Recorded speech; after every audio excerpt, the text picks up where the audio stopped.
So what we are looking at here in the orange bars is the amount of non-converting spend for the last year for a real account. And you'll notice in November 2023, there was $50,000 of non-converting spend.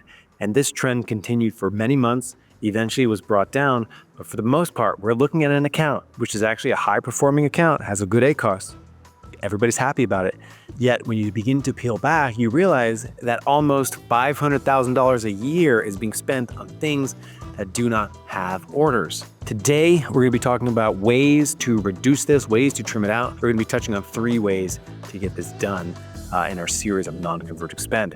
So the name of this episode is Can We Please Talk About Non-Converting Spend, AKA the reason why your ACOS is high. I'm recording this in December 2024. My name is Michael Erickson-Fasheen. Welcome to the PPC Den podcast, the world's first and longest running show all about how to make your Amazon PPC life a little bit easier and a little bit more profitable. Now, today we're gonna get down in the weeds, we're gonna get down in the muck, we're gonna get muddy because we're gonna be dealing with good old-fashioned foundational PPC designed to just help improve your ACOS. Not much more about that.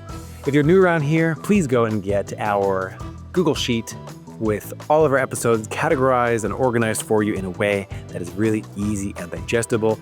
It's been described to me recently as one of the best free courses on Amazon advertising that there is. So go get it. It's free. Check it out.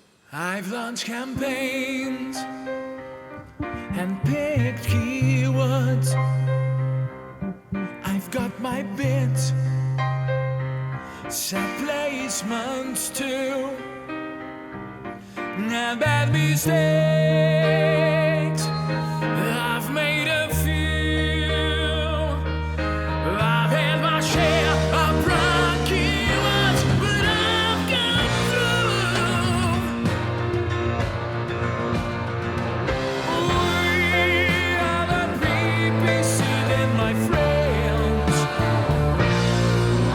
and we'll keep up the rising to the end.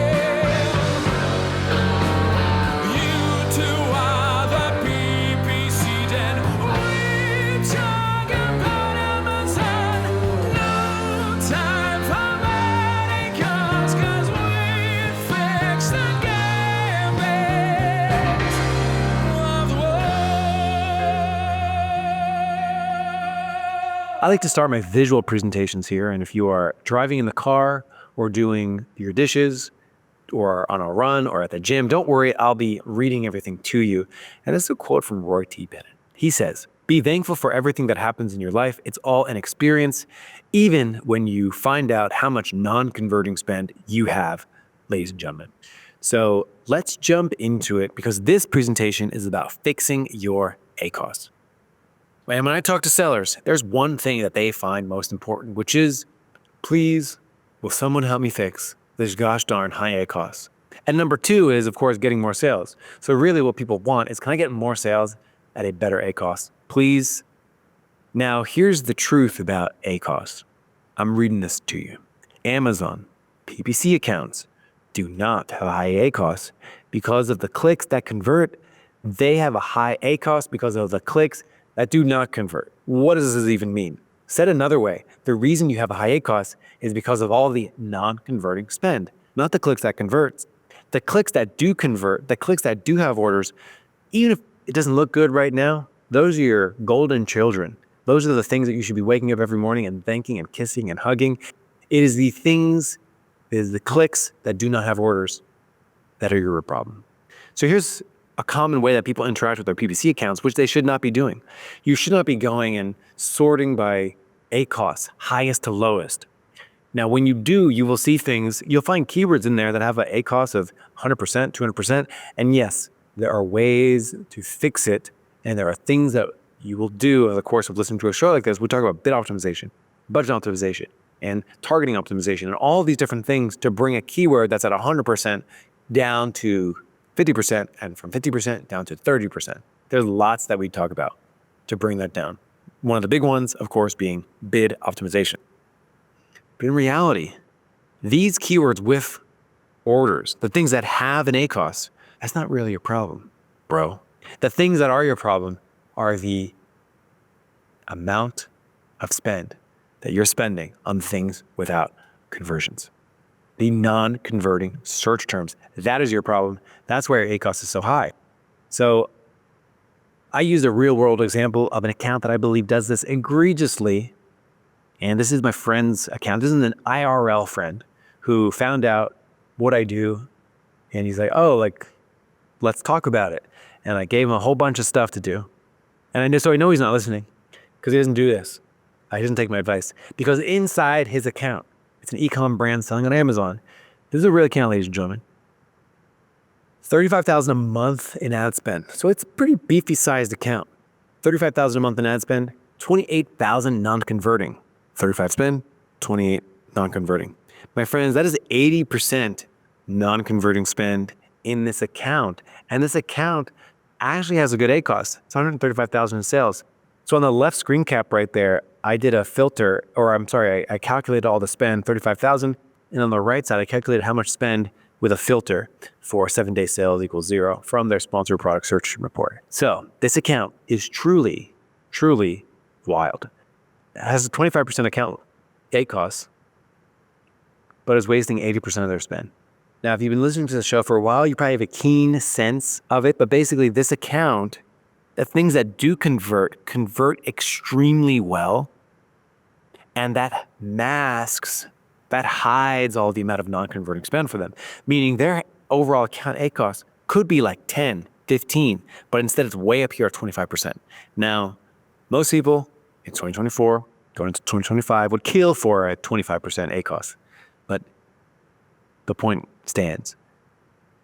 Most of the time, non-converting spend is what is driving up your ACOS. So how to think about this? We're going to be talking about this. I'm going to give you 3 ways by the end of this episode. Now, I think about this sometimes, all the billions of dollars that all of us, and I say us because we're all Amazon advertisers ourselves, we're advertising on Amazon, how many billions of dollars we give of our hard-earned money over to Amazon only to have potentially 50% of it go towards clicks that are not converting. So this is something that you won't often hear, but it's often the flashy things that get a lot of attention, the flashy things like some new thing. And of course, those flashy things we should do and get first mover advantage. And, we're exploring all those things. I study all those new things quite rigorously, but let's not forget about first principles. $25 billion a year, potentially, in non-converting spend. That is the GDP of the country, Georgia. I've never been there, but it looks beautiful in pictures.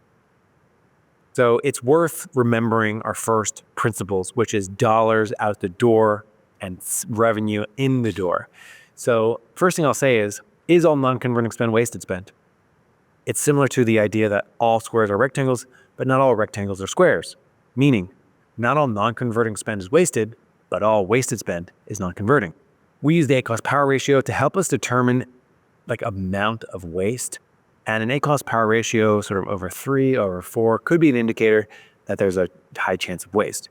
And wasted spend is actually difficult to track down because it's tucked into non-converting spend. And non-converting spend is a way of life on any platform, anywhere. People will look at your social media and not buy something from you. If you paid for those social media impressions and the people that didn't buy from you, that would be wasted spend. People click on your Shopify website from Google, that's not going to have a 100% conversion rate. You bid on a keyword on Amazon, that's not going to have a 100% conversion rate. So a 100% conversion rate is an impossibility on the internet, but it's just a matter of, at what level is acceptable. There's a lot of different business considerations that you would make, like what is your overall ACOS? What is your overall margins? What is the goal of the business? And for the most part, any account really does have a threshold where even if the account is going swimmingly, like my IRL friend, even if the account's going well, it is very likely that there's non-converting spend happening and it's more than you think it would be, and it's more than you want, and you'd be of the benefit to trim it out and then reallocate that spend towards things that do convert. Because your account level ACOS is only 2 things. It is the ACOS of converting keywords, which is usually very low for most people. And then there's ways to control it. Of course, we talk a lot about bid optimization and revenue per click bidding. It's something that we've talked about for years here on the show.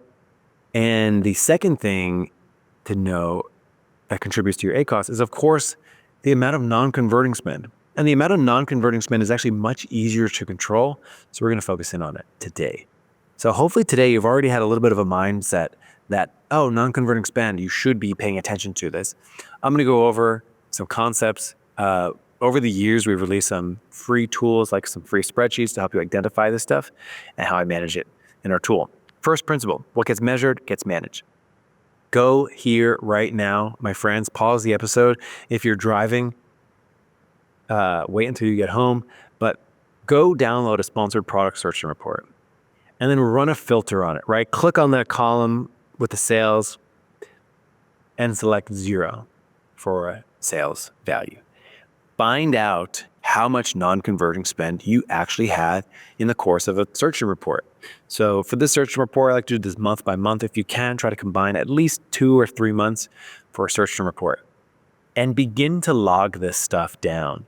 Whether you log it week by week or month by month. One of my favorite episodes that I did in 2024 was what I call the Interstellar Amazon PPC Manager, which was like, imagine you couldn't log into your PPC account and you could only get stats back, and you had to give directive about how to manage the account based off those stats.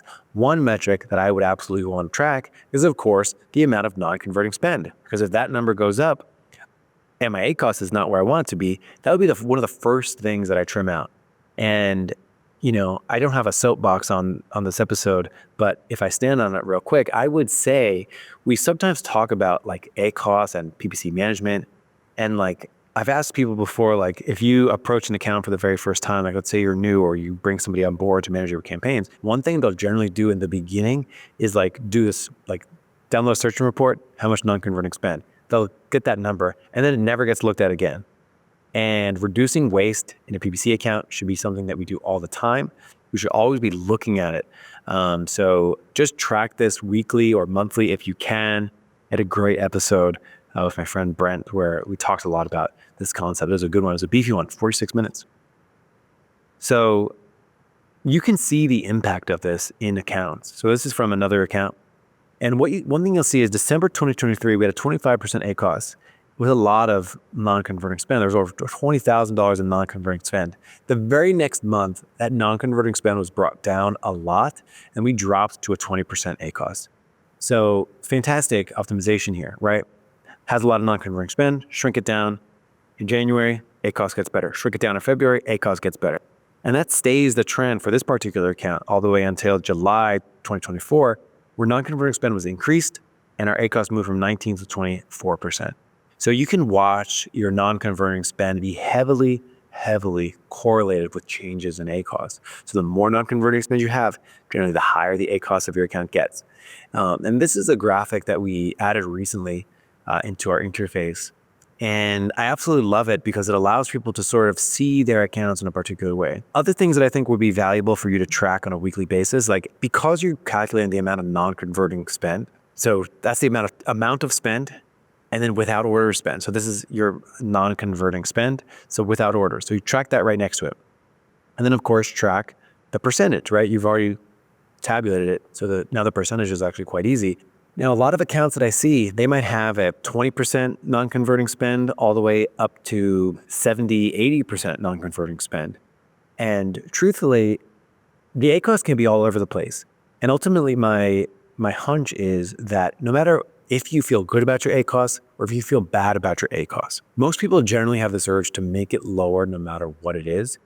And again, the big thing, get more sales at a better ACOS. So like, how do you do both of those at the same time? People often say that it's the most impossible thing to do, get more sales at a better ACOS. They often say that these are conflicting goals because if you're trying to expand the account, if you're trying to grow the account, you're launching new campaigns, you're launching new keywords, you're doing new things, and that generally gets you more sales volume, but it also brings along non-converting spend and brings up your ACOS. Managing your non-converting spend allows you to thread that needle. Because if you get rid of your non-converting spend and then you spend more on stuff that does convert, you will be in a very good position to get more sales at a better ACOS within a single month. And you can look here, we won't spend too much time on it, but this account actually does do that sometimes. They get more sales at a better ACOS because they're addressing the amount of non-converting spend. You can pause it here and look at this. I won't spend too much time reading a spreadsheet to you, although I really do like it. I would use my calming voice. In June 2024, we had 58% non-converting spend with an ACOS of 19%. July, I'm kidding. We'll move on. Now, in that last column, we do have the ACOS power ratio, which is basically the ACOS of the account divided by the ACOS of this, what you would have had if you only had converting spend. So this is what I mentioned in the beginning of the show. Your ACOS is high, your ACOS you don't like, and it's not because of the things that do have orders, it's because of the things that don't have orders. So if you look at the things with orders, on this account as a whole, it would have had an 8.7% ACOS, but when you add all the non-converting spend, it more than doubles up to 21%. So for the most part, this is going to be true in most people's accounts. If you have a 50% ACOS average, it is very likely that the ACOS of things that with an order is probably like 10 or 15%. So when you add in all the non-converting spend, you end up with your account level ACOS. We measure that by ACOS power ratio, which is the difference between your normal ACOS versus your ACOS of things with orders only. Episode 121 of this here show talks about the ACOS power ratio. So please do this, your own exercise here. Please really do this. Download a search term report, look at the amount of non-converting spend, what's the percentage of it, and begin to track this monthly. You have enough in your account to at least do 2 months. Amazon sort of makes it difficult unless you've queued up those search terms and stored them over time. So let's talk about those 3 strategies. The first strategy is a tried and true. We've talked about this before on the show. Download your search term report, sort it by spend, run the filter for no sales, and you will see things above a certain threshold. For the most part, people will feel uncomfortable about their ad spend at like 25 without an order or 30 without an order. So an easy way to draw a line in the sand, which is basically 3x your average cost per order. So whatever your average cost per order is, put a line in the sand and then just begin to eliminate anything like that. You don't need a tool to do this necessarily. You can use a spreadsheet and then go and upload these negatives. I did mention I would show you how I do it inside Ad Badger. So inside Ad Badger, you can sort of customize this on a per campaign level. You can customize when it runs. So if a lot of people run it on Sundays and then log it on Monday and see what was added. What's interesting about the things that we prioritize was we put a 6-month look back window at minimum. You can also go 999 days to ensure that anything there gets added and trimmed out. So being able to store it so that you can avoid these things that get like 2 clicks a month, never convert. Over a year, it's 24 clicks. Over 2 years, it's 48 clicks without an order. It's very important to do. The second thing to do, of course, is n-gram analysis. You can go to Google, type in n-gram Ad Badger. Done a lot of this over the years. I think the first time I brought it up was August 2022.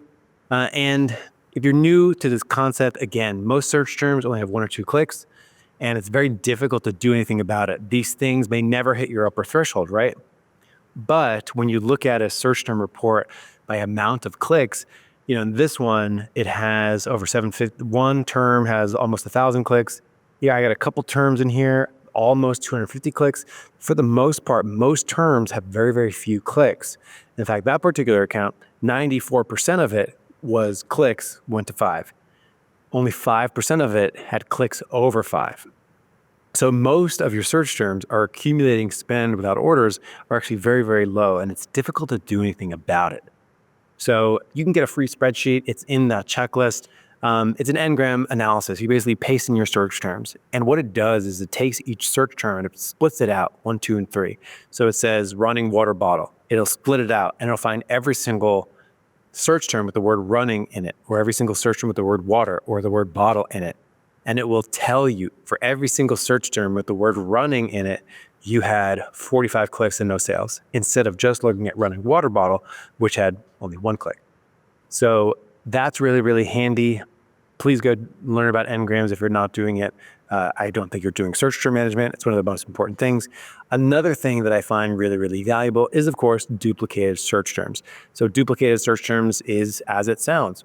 When you're looking at a search term report downloaded from Amazon, you see a bunch of different rows, and you might have the same search term in 5, 10 different rows. And that is fine for the purposes of reporting what search term and what ad group did well, but it's difficult if you're trying to find out, like if you combine those 10 search terms that are the same in 5 different places, it's difficult to do that with a normal search term report. So you must have a way for you to combine duplicated search terms. Now, actually, duplicated search terms, I do not have a free spreadsheet on, but I should probably create one where you just paste in your search term report and it'll just highlight the duplicated ones for you. Now, that's a default setting in like Google Sheets. Take a spreadsheet, put it to Google Sheets, highlight the row, conditional formatting, highlight duplicates. That's the easiest way for you to go and find duplicates. You can also run a pivot table on it where you basically go and combine your search term and it'll tell you combine the amount of clicks, like some of the clicks, some of the spend for you, which will be really valuable for you. So please do some kind of duplicate search term analysis. I built Duplicate Hunter, which allows me to do this in sort of an app-based way, which I really appreciate. But my point here is, please track your non-converting spend over time. Please be sure you have some time dedicated or some tool dedicated to upper limit threshold management where you're managing your search terms. Number 3, please do n-gram analysis so you can find trends in low-click search terms. And of course, do some duplicate hunting so you can find where search terms are doing well, where they're doing poorly, combine it for more data, incredibly valuable stuff. So those are 3 things that I do to keep my non-converting spend at bay. My bonus ones are proactive negative keyword research. I talk a lot about that on the show.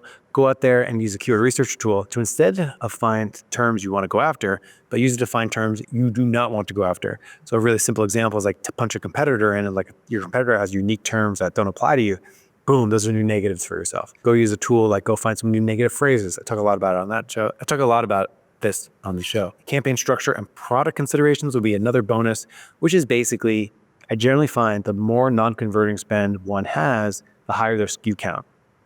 Somebody with 1 SKU versus 100 SKUs versus 1,000 versus 10,000, person with 10,000 is likely going to have more non-converting spend because every single product seems to have its own amount of non-converting spend that follows it around. So it's worth considering when to combine this stuff and when to break it out. This applies to keywords as well. So sometimes you might have a keyword or a search term that when it's by itself racks up non-converting spend, but perhaps if you roll this in to a sort of more broad match type, you'll actually end up doing a little bit better. That can happen. My friends, we've made it to the end of the episode. Be sure to like and subscribe on YouTube if you're watching this on YouTube.